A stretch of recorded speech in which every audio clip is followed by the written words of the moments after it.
So let's begin, and I'd like to start with just if you could introduce yourselves and tell us where you're located and the kind of ministry that you're involved in, and we'll start with Laura Woods. Hi, my name is Laura Woods. I am a board certified chaplain. I work for Integris Health here in Oklahoma City. I cover on-call for 5 hospitals in the metro area, as well as spend part-time at the Cancer Institute. I'm Robin Colerick Schinckel. I'm also a board certified chaplain. I am in Lawrence, Kansas, and I serve as officially the spiritual care manager, the chaplain of Lawrence Memorial Hospital, and I'm a single chaplain position at the hospital that I serve. Ryan Murray. I serve as a chaplain with Ascend Hospice in Lee Summit, Missouri, but am a member of Kansas, Oklahoma. So just got back after several years out of state. Hey, I'm Kelly Hansen, and I'm kind of new to the conference. I was just ordained in September of this past year, so that means I have to work on endorsement, and then board certification. I'm getting close to getting all my hours in. I serve at Truman Medical Center in Kansas City, Missouri, and it's a level 1 trauma center and safety net hospital in the urban part of Kansas City. And I serve with a program called RISE, which focuses specifically on survivors of gunshot wounds.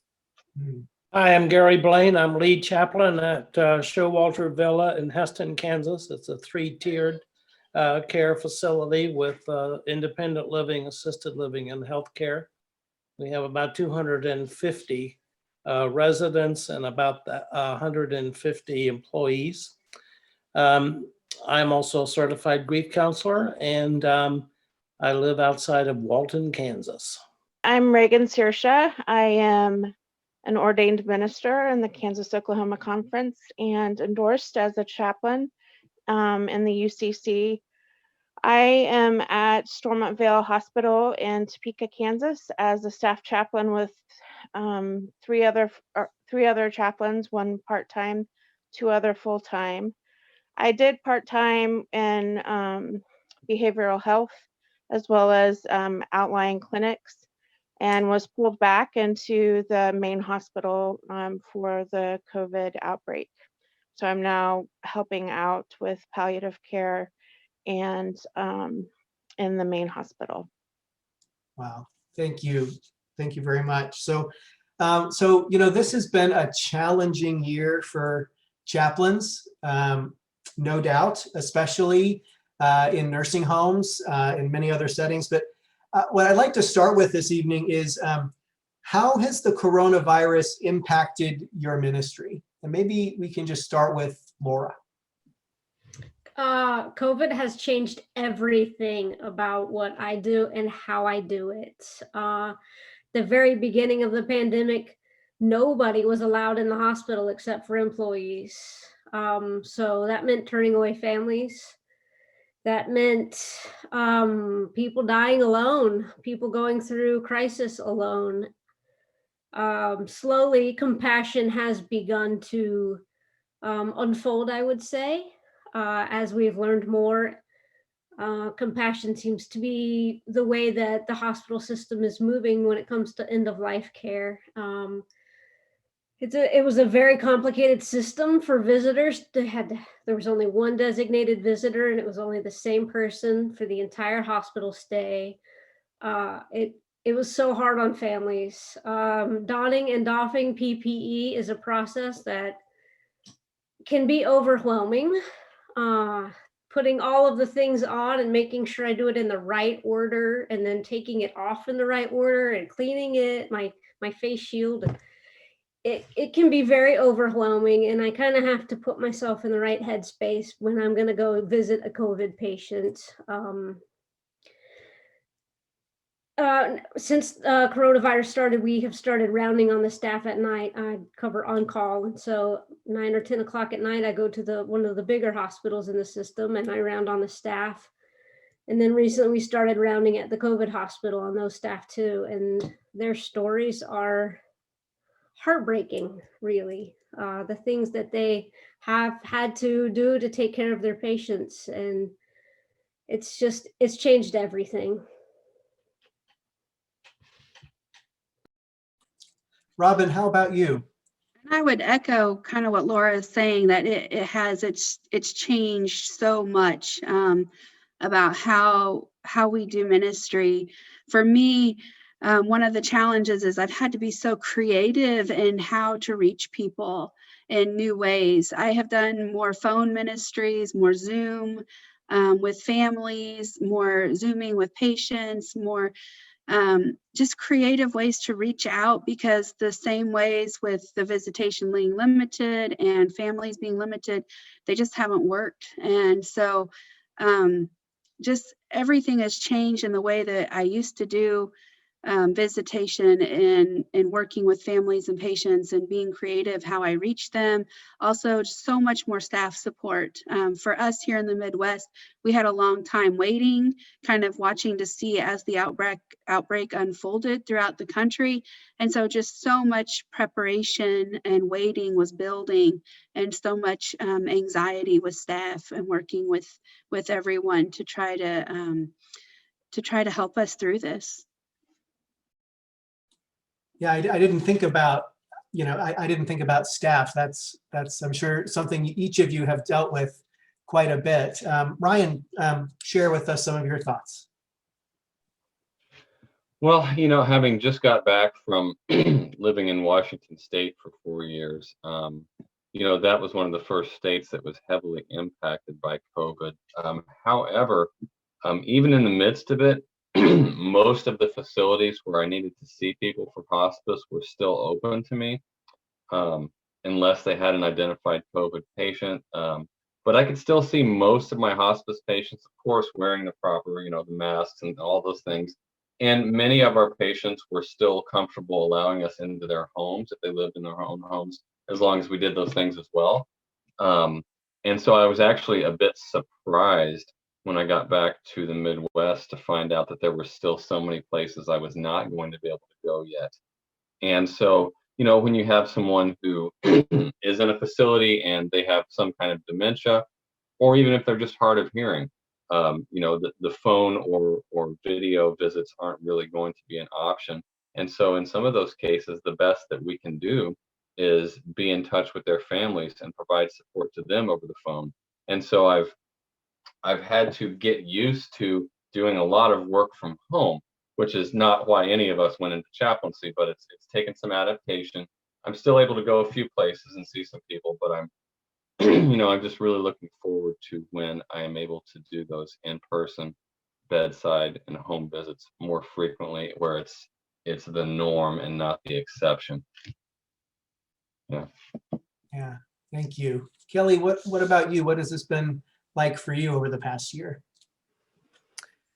I just echo what everyone has said. As a big change. At first, we just stopped every visit whatsoever. Yes, we were still able to come to the hospital as employees, although our palliative care chaplain chooses still to work some of her time from home and do a lot more video conferencing or phone work. For those of us at the hospital, the PPE has been critical. The frustrating part for me is I have a huge passion for staff care, and as a RISE chaplain, a part-time person, I am waiting for when we have folks that come in. So I have a lot less on my plate. I support the other chaplain that is there, but they really want to make sure their focus, their grant is to ensure that a chaplain is always available if a gunshot wound patient comes in. So unfortunately, and this is really hard for me, and my personality, I do a lot of waiting. And so I choose to go out there and talk to a lot of staff and try to build those relationships, because they are really struggling. The fear of taking this virus home to their families, especially for folks that work in ICU or an emergency room. So staff care has been really huge. And it's also been trying to find a place where staff can maybe debrief a little bit, because the chapel at our hospital is where they decided to put all of our PPE. So maybe the first time ever, everyone knows where the chapel is, but we're not using it for spiritual care. And so that's sort of a loss. We've found a small room that is primarily open to nurses to go and kind of have a few minutes off. But I've gotten a lot more assertive about offering chocolate and other snacks and just saying, hey, tell me what's going on in your world today with staff. And then just trying to help people with family members, encouraging them that I will make sure that I keep in touch with them by phone and being very aggressive when I do that, checking in maybe every half hour, every hour, letting them know what's going on with their family member who's still in CT or who has gone into surgery, or they're going to be moved up into a particular room, telling them when it is that they can come during visiting hours, and making sure that we work with the director of shift operations to allow as many people as often as possible. Wow. Thank you, Kelly. And Gary, you mentioned that you have over 40 years of chaplaincy experience. I think I got that right. Maybe not quite that many years, but so has this been a very unique year, or have you experienced something like this in all of the many years of chaplaincy? No, I'm not in ministry. I have 45 years in ministry. About a third of those were in chaplaincy, but never have I experienced anything like a pandemic. And my job changes at least weekly because expectations, we have a severe staff shortage, for example. So that puts more pressure on our staff, whether they're working in culinary services or in nursing. And that creates a lot more pressure on them. We have been fortunate that none of our residents have died from COVID, that we have had some cases of COVID, and we've had more with our employees. Of course, some of our employees work in different settings. And so, that's a big challenge. The other thing that at Showalter Villa is a Mennonite community and was organized by Mennonites about 75 years ago. Now their population is about half Mennonite and the other half are other denominations. They have had a huge, strong clergy presence in the villa, which is gone now. Clergy can call, they can do FaceTime, they can stand outside the window and talk to their members. And so they're no longer available to help us with weekly chapel services or other kinds of services. So that responsibility has all shifted to me in this time. And I don't mind that so much, but it certainly takes away from resident time and care. The other thing that I'm noticing is the stress on executive leadership. What I'm seeing with them is they have to make the hard choices.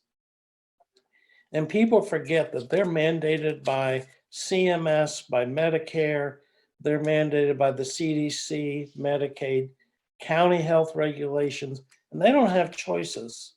And a lot of our line staff forget that. A lot of our residents don't know that. So there's a lot of anger that they experience and express it toward the frontline staff and actually all the way up the ladder. So this is a very intimate community. These people have grown up with each other. They know each other, and they're having difficulty maintaining that kind of professional boundary and expectations that they have to maintain, and also feeling like they can love these people at the same time. So it's really hard, and I feel like sometimes I'm kind of you remember the guy on Ed Sullivan that had the plates on sticks and he ran around twirling the plates on the sticks?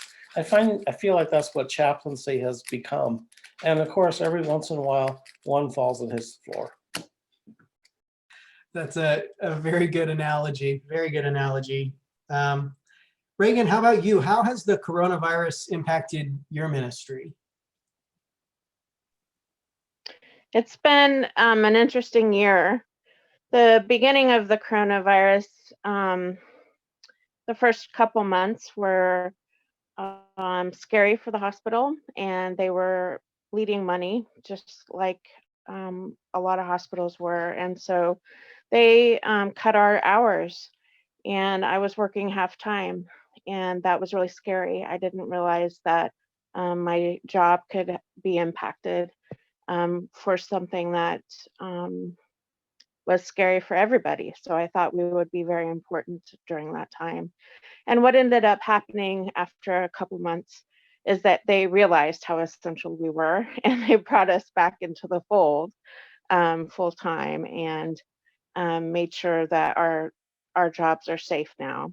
And we are busy, busy, busy.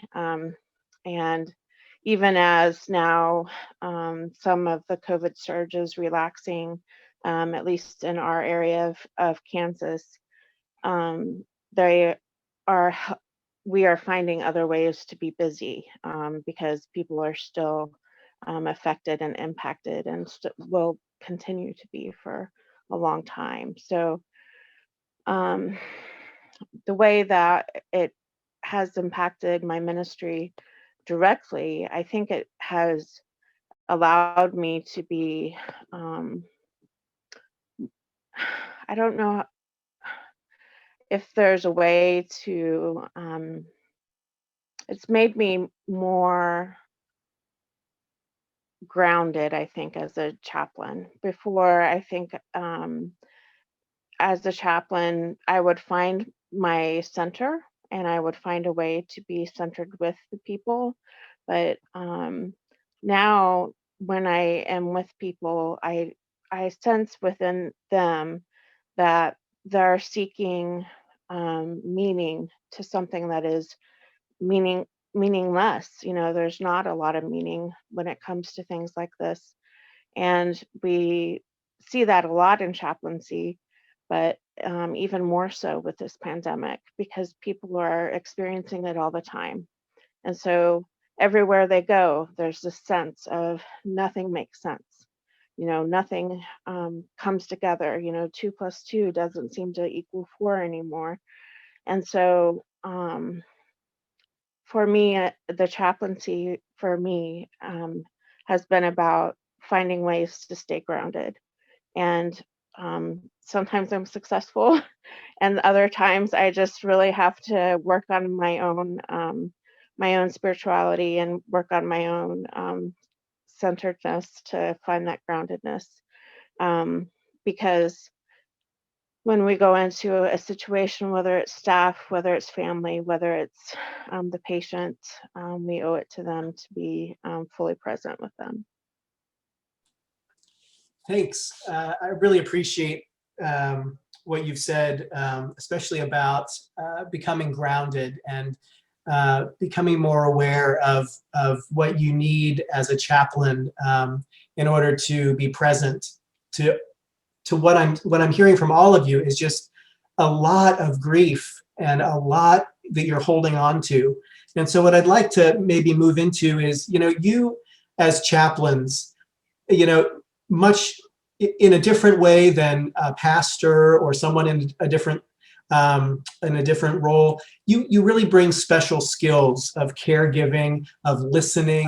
So what are maybe some spiritual practices that you use to stay grounded? And I'll start with Laura, if you want to mention that. And then, you know, is that even a skill that people that are listening, they might in some way be able to bring that into their own lives? Absolutely. Self-care can be learned. And I think it's always about learning. I had a brilliant exercise routine and yoga practice before COVID hit. And now I don't have those anymore. And so I've had to figure out creative ways to take care of me. And I have found myself preferring to take moments throughout each day for me rather than going to the Y for 2 hours or my yoga practice. I may sit down at my desk and take 5 minutes and play a silly game on my phone, or I may get a notepad and do some journaling and get the thoughts out of my head. I had a seminary professor undergraduate professor who said, we're not meant to be permanent containers for our emotions. And I use that as the basis to drive my self-care, to make sure I'm not keeping things, because we carry stories, we bear witness. That's our job, and it's important to me to get it out, is the language I use. I even have a a self-care seminar that I have done with the staff at the hospital. Anyway, my point is that I take moments throughout the day. I journal, I read, I play a silly game on my phone. You know, maybe I'll take a walk around the outside of the building if it's not terribly cold. I saw a meme that said the goal of self-care is to live a life that does not need escaping. And so as long as I am taking moments when I feel overwhelmed to step back and have a snack. I was really busy Friday night and I went and I got a snack and I sat down and I focused on my snack. And then I got up and I got back to work. And that's how I can maintain right now. Thanks, Laura. Robin, what about you? What are some spiritual practices or just some ways that you are handling things right now? I would say I'm doing a lot of those same things, taking breaks during the day. Sometimes it just gets really heavy, taking those breaks. I also, in addition, as you can tell, I think like Reagan there, I am an animal person and my cat is helping me tonight. And I will tell you that my animals have been a huge part of my self-care. Coming home to them every day and being able to just relax with them and process with them has been very good for me. The other part is we've been working on our house. We moved to Lawrence 2 years ago. And so we just decided to dedicate this year to projects at home. And those have helped ground me. Just painting when I come home, those mindless kinds of things that help me to kind of come back to reality, come back to where I am, ground myself, and then go to bed. And so those are some things that I'm doing. But yes, I do the same 2 walks during the day. I haven't been able to do much exercising because the way everything's changed, but you got to take time for yourself, definitely. Yeah, definitely. Thank you. Ryan, what about you? What are some things you're doing to take care of yourself these days? Well, again, the frequency is really important. And that's one of the, for me, one of the few upsides to doing a lot of this work from home right now. You know, I can keep one of my guitars on a guitar stand right at my kitchen table where I'm making my calls. And when I need a break, just pick it up and play a little. You know, sometimes I record my own music too, or I get creative in the kitchen. I noticed that I did a lot more outdoor types of things when I lived in Washington. You know, I would hike miles and miles into Olympic National Park in the middle of nowhere, and it was awesome. But even just here, some of the you know, parks that have good outdoor spaces, even on a winter day, if it's not bitterly cold, I like to get outside. I read a lot. I'm working on a novel for high school age readers, a young adult novel. Spending time with my dad, who's not in the best of health, and my 2 best friends who still live here. One of my nieces is coming to visit for a couple of weeks real soon, and spending that quality time, you know, is really important to me. And again, just sort of doing the best that I can, even though it's not always easy, to be fully present in the moment. You know, whether it's when I'm providing pastoral care to someone, you know, or when I'm just sitting at home, you know, completely doing what it is that I'm doing instead of doing something while my mind's on something else. Often easier said than done, but when you can do it, it is, it's a very grounding, very soothing type of experience. And as a person that sometimes has a little bit of an issue with anxiety and different things like that, it's really important. And my yoga practice too. And I need to start finding out whether some of the studios are opening back up for classes around here, but I do it at home as well, and just focus on my breathing, and again, just grounding myself in the moment. And the traditional spiritual practices, you know, prayer, scripture reading, things like that. Yeah. So yeah, there is some hope now that the coronavirus vaccine is coming out. I've seen on Facebook that even some of you have it. Maybe by this point, all of you have the vaccine because of the work that you do. And so share a little bit, Laura, I'll go back to you. Share a little bit about what the vaccine is doing here in Oklahoma, for example. How many people are getting it? Is that going well? And then do you see this sort of as a turning point? Is this a reason to be hopeful, or are we still in a difficult time with all of this? Well, I got back to Kansas City about 2.5 months ago, and at that point, the rollout had not really started to happen in Washington. I think it was just sort of on the cusp of that, and so I didn't really see much change from what I had seen earlier in the year. Um, and a person certainly doesn't have to be a doctor or researcher to know that the nature of pandemics are to come to an end eventually. I mean, they were asking the same questions 100 years ago with the flu pandemic, and the same sort of grief, and like, when is this going to end, and how much more can we take, and how many more people we're going to lose. And you know, um, I think that I mean, I've had my second dose already. I had no trouble with it personally, other than feeling a little tired for a few hours. But it does make us sort of worry for our parents who are maybe a little bit older that haven't gotten it yet, and worrying about someone who may suffer because they have not gotten it or won't end up getting it for some reason. And again, equitable and proper distribution, and that's above my pay grade as well. But just through it all, trying to stay in the moment, and again, like like Laura and everybody were saying, maintaining vigilance, and know that we can't let our guard down, even if we have had the second dose. I mean, after a couple of months, maybe less than that, we're probably pretty well protected ourselves. But it's so important to keep doing for now the things that we have been doing to protect ourselves and others. But I do try to maintain a sense. I mean, eventually things will change for the better. But there's a song right now on Christian radio, and the first line of the song is, "This year has felt like 4 seasons of winter."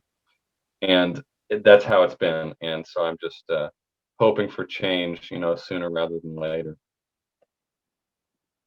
Thank you. Absolutely. Kelly, what are some of your thoughts about the vaccine and this time that we find ourselves in after these 4 seasons of winter? Well, that's a really good expression to describe, I think, how most of us have felt. I am really so happy to be working at Truman Medical Center, because they were the first in Kansas City to get vaccines, because they are a safety net hospital, and they've just done a really good job. I mean, give credit to leadership under a really a lot of struggle and financial pieces to try and figure out how to do business throughout this whole entire year. So every employee who has wanted it has had the opportunity to get the vaccine, and it's a little frustrating, I think, for a lot of folks. I mean, we respect the people who choose not to get a vaccine yet for whatever their reasoning. Maybe it's a personal belief in something. Maybe it's they just want to see more science behind the clinical trials, because it was fairly quickly rolled out, and I understand a lot of that. But as somebody who had a personal health crisis in the middle of the pandemic, I checked with all my doctors, and they said, yes, absolutely. We want to get, especially people who've had some high risk situations, getting their vaccines. This past couple of weeks, it's been pretty exciting. Truman has also allowed family members who either live with the staff member, or people who are over 65 or have these same really critical underlying issues. So I think the staff has gotten kind of even invigorated about the opportunity for their family members to get the vaccine. So my spouse got his first shot yesterday, or Friday rather, and it was just kind of a resurgence of hope. And they're now they're going out into the community, and they have community testing facilities. And so like with vans that they take nursing folks out to do tests, they also have done that with now the vaccine. So at community locations, they're getting this out, because again, we serve the homeless population. We serve a lot of people of color and folks who may not really feel comfortable coming to the hospital. That's one of their big concerns is that people are not wanting to come and risk getting exposed to other things, including the virus, because they have had to come to the emergency room for, say, chest pains or what have you. So there's been a lot of struggle to try and overcome that, we really are doing everything to keep everybody protected. So I mean, there is definitely hope, but as everyone has mentioned, there's a long way to go. And, we just have to rely on the fact that we're going to continue to get these vaccines, and we're going to keep learning and doing better at getting them out there to people as we move through this. As we sort of begin to wrap up our conversation, I really am struck by the gift that you've given us in sharing your time and your wisdom.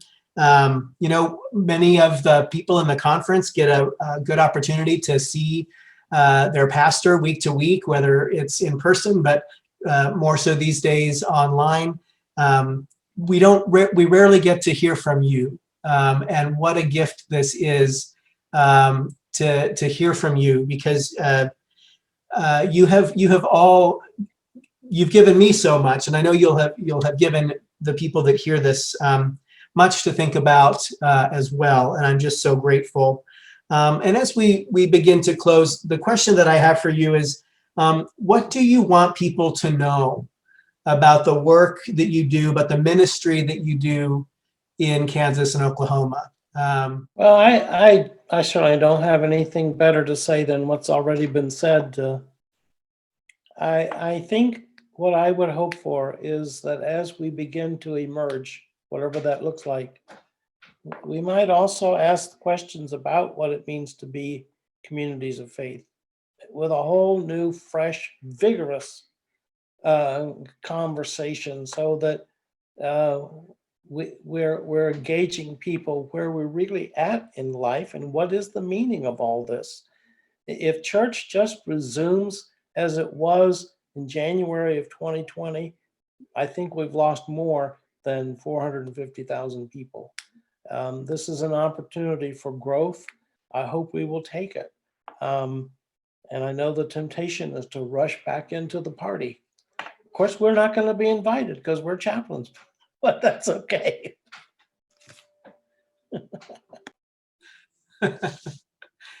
Reagan, how about you? What would you like people to know about your ministry and the work that you do?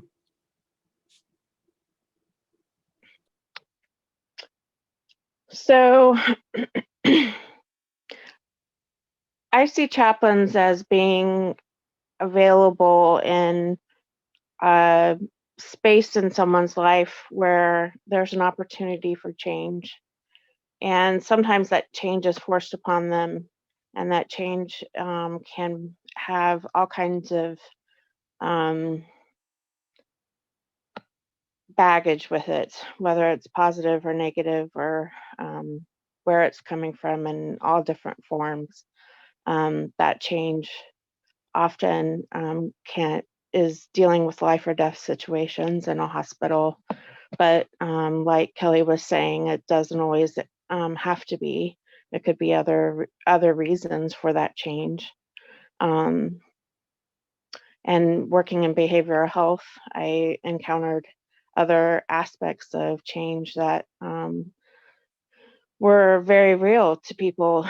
And so trying to be open to the experiences that people have is very important, and just being present. We talk about that a lot in chaplaincy, being in the moment and being present. And that compassionate awareness is really important to me. What I would say to people, what I would want for them is for them to know that, you are worthy, you are enough, you are loved. That's what I want them to know when I come into a room. And it doesn't have to be that I'm the one that loves them, but that they know that they are loved, that they are worthy, and they are enough. And it's not about saying it's going to be okay, because I don't know that. It's not about saying a lot of other platitudes, but it is enough to say that you are worthy. And that's really important to me.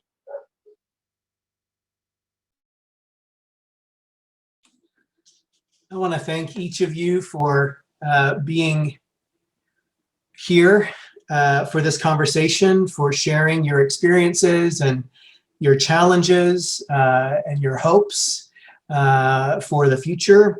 And I hope that you know that you are so valued and appreciated in the conference, and certainly in your own settings and in the work that you do. And that I'm just so grateful that you took time today. My friends, may the Spirit of the living God be with you in this moment and in every moment along your way, and as you journey with people in so many different ways. May you know that God's presence surrounds you in that work and in the work that you are called to do. Before we go, do you have any closing thoughts that you'd like to share? I'll just open it up. Anybody that would like to share a closing thought? Otherwise, I do. I thank you for your words, Michael. Eat the cake. When I talk to people who are dying and I ask them about their regrets, it's never about eating cake or having fun. It's always about relationships. So eat the cake and have the fun.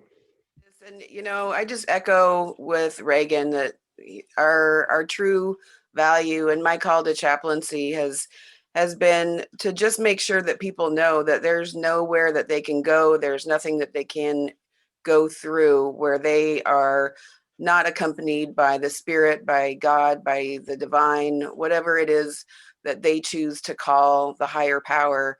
And I think as chaplains, for me, you know, my goal is to remind them that there is nowhere that they can go that that they are actually alone, and that's just a real gift, no matter how hard it is, no matter how joyful it is. But that's how we get through this life, is to be together in one way or another.